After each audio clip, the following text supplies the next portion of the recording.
কথা বলছেন এনসিপির নেতা নাহিদ ইসলাম। আমরা সরাসরি যুক্ত হচ্ছি তার বক্তব্যে।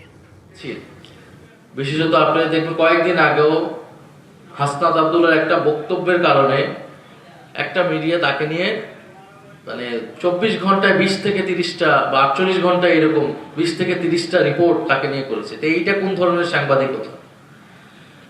আপনার হাউসের মালিকের বিরুদ্ধে তা সে দুর্নীতি করতে পারে, তার অনেক অভিযোগ থাকতে পারে, সে একজন যদি কর্পোরেট হাউসে, তার বিরুদ্ধে যদি আমরা কথা বলি তাহলে সেটা কি আপনি এইভাবে, এটা কি কোন সাংবাদিকতা কিনা? কিংবা বিভিন্ন রিপোর্ট হয়েছে আমাদের নামে এবং ছাত্র নেতৃত্বদেরকে ক্যারেক্টার অ্যাসাসিনেশন করা, তাদের চরিত্র হনন করা, যেহেতু ছাত্ররাই লেজিটিমেসি ছিল সেই সময়, তো ফলে ছাত্রদেরকে দুর্নীতিবাজ প্রমাণ করা, হেন চেষ্টা নাই যে করা হয় না। বিভিন্ন সাংবাদিক মিডিয়ায় কিন্তু এটা করা হয়েছে। তো আমরা আশা করব যে বাংলাদেশের গণমাধ্যম স্বাধীনভাবে কাজ করবে, মুক্তভাবে কাজ করবে। নগদ নিয়ে এলো হার না মানা হার অফার। সর্বনিম্ন 10,000 টাকা রেমিটেন্স নগদে পাঠালে থাকছে স্বর্ণের হার জেতার সুযোগ। বাংলাদেশে এখন একটা মুক্ত পরিবেশ আছে, এটা আমি মনে করি এটা আপাতকালীন। এটা কতদিন থাকবে এটা কিন্তু আমরা কেউ জানি না। এবং ধীরে ধীরে আমরা দেখতে পাচ্ছি যে গণতন্ত্র কিন্তু সংকুচিত হয়ে আসছে, কথা বলার জায়গা সংকুচিত হয়ে আসছে।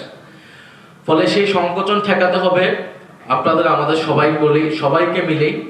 সাংবাদিকদের ভূমিকাটা পালন করলেই হয়, সত্য এবং বস্তুনিষ্ঠ সংবাদটা প্রচার করলেই যথেষ্ট হয়।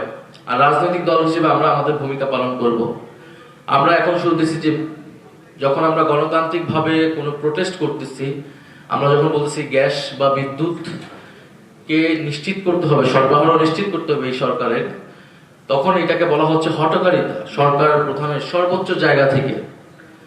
আমরা কিন্তু কোন দিকে যাচ্ছে এটা আপনাদের বোঝা উচিত, আমাদের এখানে যারা আছে, যে আপনি যখন গণতান্ত্রিক আন্দোলন, গণতান্ত্রিকভাবে আমি প্রতিবাদ জানাচ্ছি, সেটাকে বলা হচ্ছে হঠকারিতা, বলা হচ্ছে বাস ভাঙচুর আমরা আগের মতো চাই না, রাস্তায় বসে বিক্ষোভ আমরা চাই না। তো রাস্তায় বসে বিক্ষোভ কিন্তু এটা একটা বৈধ গণতান্ত্রিক আন্দোলনের পদ্ধতি।